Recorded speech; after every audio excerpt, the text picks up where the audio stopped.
Yap les bros, c'est Fufu, aujourd'hui une nouvelle vidéo sur MHA The Strongest Hero. Voilà, je peux enfin vous en faire une petite nouvelle étant donné qu'hier je ne pouvais pas jouer. Voilà, j'avais eu le fameux bug comme quoi quand tu arrives dans le serveur, tu essaies de te log, ça ne veut pas en te disant que tu as un problème de connexion ou je sais pas quoi, vérifie etc. Voilà, il me semble d'ailleurs que sur Twitter, Dako a le même problème que moi. Donc courage à lui, j'espère qu'il a réussi à résoudre le problème. Pour ma part, je vous dis ce que j'ai fait. J'ai tout simplement changé d'émulateur. Voilà, c'est Kaku qui m'a expliqué 2-3 petits trucs. Il m'a dit vas-y mec, essaye juste de changer d'émulateur, peut-être que ça marchait. Voilà, j'étais sur LD Player, je suis repassé sur BlueStack et ça a débloqué. Je ne sais pas comment. Voilà, non, alors j'ai passé toute ma journée à essayer de trouver des solutions, redémarrer le jeu, etc. Ça n'avait pas fonctionné. J'ai changé d'émulateur du premier coup, nickel. Bon bah voilà.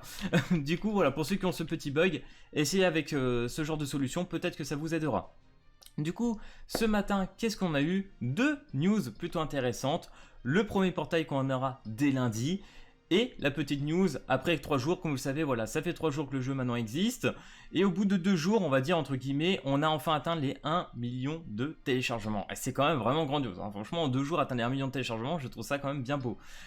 Du coup, ils nous ont annoncé qu'on aurait quelques petits cadeaux. Donc quand on va ici, à Tendance Reward, comme vous pouvez le voir, nous avons les cadeaux de premier téléchargement, voilà, des 1 million de téléchargements. Nous avons au premier jour un ticket de héros, donc on cumule, tu en as 3, et tu as 3 tickets support, dont un cas de pièces HeroCoin.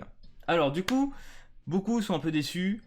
Je comprends aussi, hein, c'est 1 million de téléchargements, tu t'es dit ça serait quand même cool pour 1 million de téléchargements qu'on t'offre au moins une multi. Je le conçois. L'avantage d'un côté, c'est que vous avez 1000 pièces. Les 1000 pièces, il faut vraiment que vous les gardez pour un portail limité. Et d'ailleurs, on va revenir par dessus parce que franchement, c'est très intéressant de ce côté-là. Parce que bon, ça reste un portail permanent, ces tickets-là. Donc du coup, vous les aurez au fur et à mesure en jouant, ça viendra un peu tous les jours. Donc du coup, le premier portail qui est annoncé est celui de Momo. Comme vous le savez, Momo est actuellement un personnage disponible tout simplement dans le portail permanent, hein. Elle est tout simplement là-dedans. Hop, voilà. Donc Momo, qui est un personnage que je dirais assez moyen dans les tier lists, etc. D'ailleurs, je l'ai eu sur la chinoise, donc ça va être la bonne occasion. On va la jouer, on va la tester et on va se faire vraiment un vrai avis là-dessus. Donc Momo qui restera du 24 mai au 30 mai, donc pendant plus de 6 jours. Donc on peut imaginer qu'il y aura peut-être Fumikage qui arrivera après, Bakugo, Shoto, etc. Enfin bref, ils vont suivre sûrement une petite panoplie de portails dans ce genre-là. Et peut-être qu'après tous ces petits portails, on commencera enfin à voir le nouveau perso qui sera peut-être comme sur la chinoise Aizawa. Voilà, ça pourrait être intéressant qu'on fasse ce genre de choses. Le problème du portail de Momo et sûrement tous ceux qui vont arriver un petit peu par la suite, c'est que Momo a un taux de drop, voilà, bah pareil, hein, donc bien évidemment on est sur 1,2% doublé, donc ça encore ok. Mais la pitié est toujours à 10 multi, voilà. Nous on avait espéré, comme à la bêta, comme les bannières rookies qu'on avait eu, qu'on soit à une pitié de 7 multi. Ça aurait été intéressant, 70 singles, franchement ça aurait été incroyable. Mais non, il annonce bien dans le tweet que ça sera une pitié à 10 multi. Donc voilà, ça fout un peu la gueule, etc. Bon, je le comprends aussi. Mais il faut savoir une petite chose quand même, c'est que sur ce jeu My Hero Academia, en réalité, je ne trouve ça, bon, bien évidemment un peu gênant, mais pas trop d'un côté non plus, parce que c'est pas un jeu où tu vas voir énormément de persos. Je m'explique. Sur la chinoise, tu as eu Endeavor, tu as Aizawa, tu as Stain, tu as All Might, etc. Tu as eu quelques personnages en 5 mois. En 5 mois, c'est quand même très long. Et tu peux pas dire qu'en 5 mois, il y a eu énormément de sorties de persos. D'après ce que Kaku m'a dit, ça fait au moins 2-3 mois qu'il n'y a pas eu de nouveaux persos sur la chinoise. Donc autant vous dire que les portails comme Momo, Bakugo, etc. vont revenir très souvent. Et du coup, en réalité, vous allez pouvoir les choper au fur et à mesure, même en étant free-to-play. Vous voyez où je veux en venir, quoi. Donc, c'est pas comme sur Nanasu, où toutes les semaines, toutes les 2 semaines, tu vas taper 1 ou 2 persos nouveaux, tu vois. C'est pas du tout la même chose. Donc en vrai, tu peux quand même t'en sortir. Donc voilà, faites juste attention à ça. Et imaginons que vous voulez Aizawa ou All Might. En vrai, ces portails-là, vous pouvez les skip. C'est des personnages qui sont dans le portail permanent. Vous continuez d'invoquer avec vos tickets sur les portails permanents.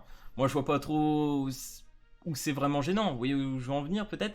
Je sais pas trop, mais enfin bref, moi en tout cas, ça me choque pas plus que ça. Même si je comprends aussi, j'aurais préféré qu'on reste sur un taux de drop de la chinoise. Moi, franchement, j'aurais préféré qu'on reste sur une PT à 6 avec un taux de drop à 0,6. Franchement, là-dessus, j'aurais clairement préféré. Bref, du coup, après tout ça, on va passer sur la chinoise tout simplement pour le test de la petite Momo.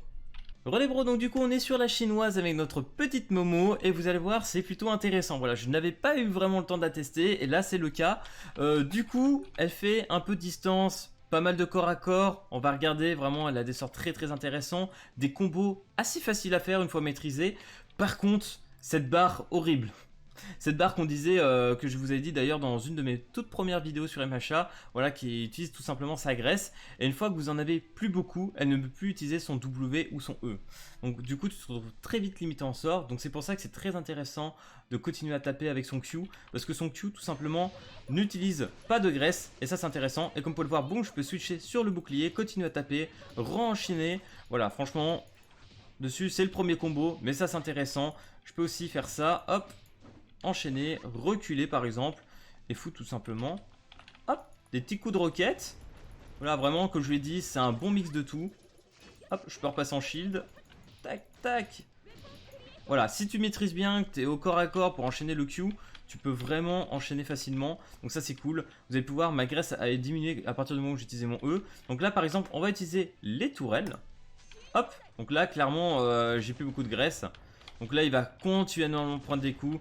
J'adore ces délires de gameplay avec des tourelles. Et on peut voir qu'il y a un petit temps de recharge. Hein. Il y a, on va dire, 2-3 secondes avant qu'il y ait des coups qui reviennent.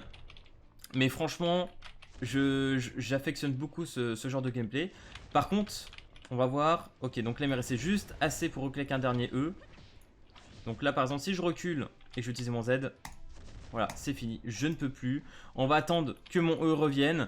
Et c'est là que la difficulté va être grande. Parce que quand tu es en PVP, que tu es en pleine action, tu claques tes sorts ou quoi que ce soit, ça va être très difficile. Vous voyez, là, je peux plus claquer ni de Z ni de E. Je suis obligé, vous voyez, de taper pour la recharger. Ou sinon, de claquer le passif. Et là, c'est intéressant. Parce que le passif, c'est pareil. Tu peux taper à distance.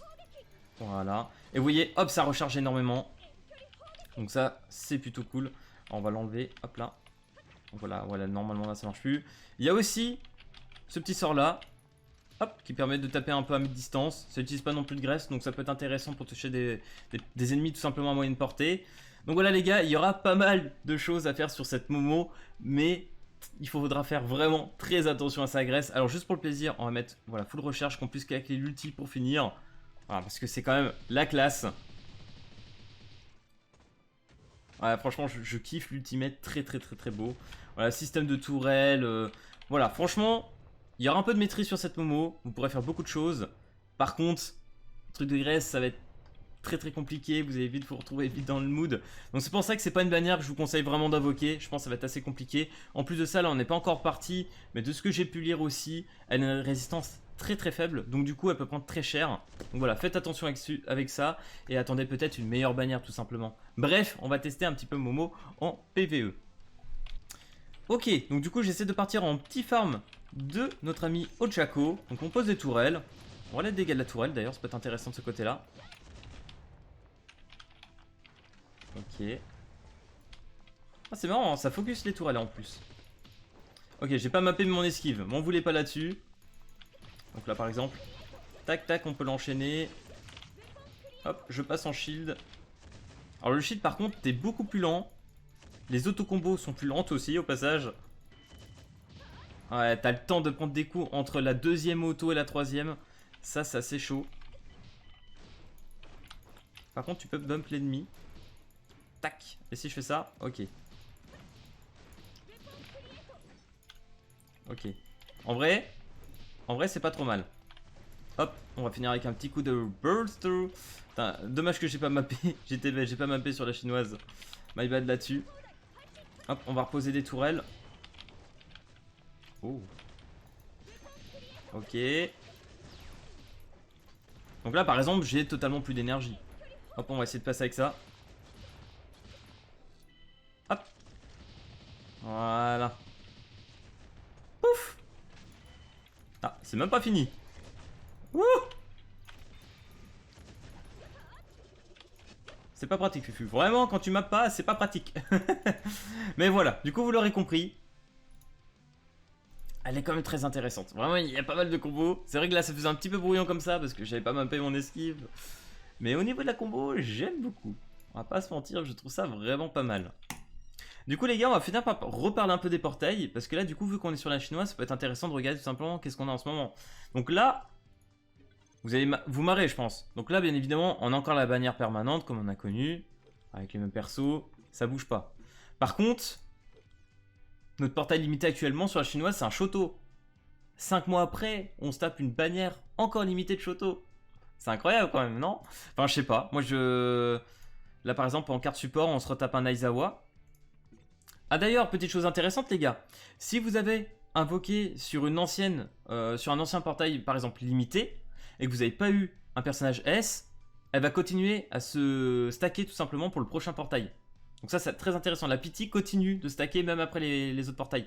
Donc franchement, là-dessus, on peut dire c'est très cool. C'est-à-dire que même si vous n'avez pas eu votre perso, vous êtes à 55, c'était trop chaud, bah t'attends par exemple le prochain, je sais pas qui ça va être, un Endeavor ou un All Might, il te restera 5 singles pour avoir le personnage S. Voilà, t'es content, tu vois aussi d'un côté. Ça te demande pas de recommencer à zéro. Petite chose peut-être que vous ne saviez pas, qui peut être, je pense, assez intéressante aussi à savoir. Enfin bref, voilà les gars, c'était le petit test de la Momo. Personnellement, je la trouve assez intéressante, mais je n'invoquerai pas là-dessus. Voilà, elle reste dans le portail permanent. Autant essayer de la chercher là-dessus et d'attendre un petit peu de ce qui se passe tout simplement pour espérer voilà, un nouveau petit portail comme Aizawa qui peut être pour moi 10 fois plus intéressant. Bref, j'espère que cette vidéo vous aura plu. Si c'est le cas, n'hésite pas à lâcher le petit pouce bleu et à t'abonner. Et puis moi, je te dis à plus à la prochaine vidéo. Allez, peace tout le monde!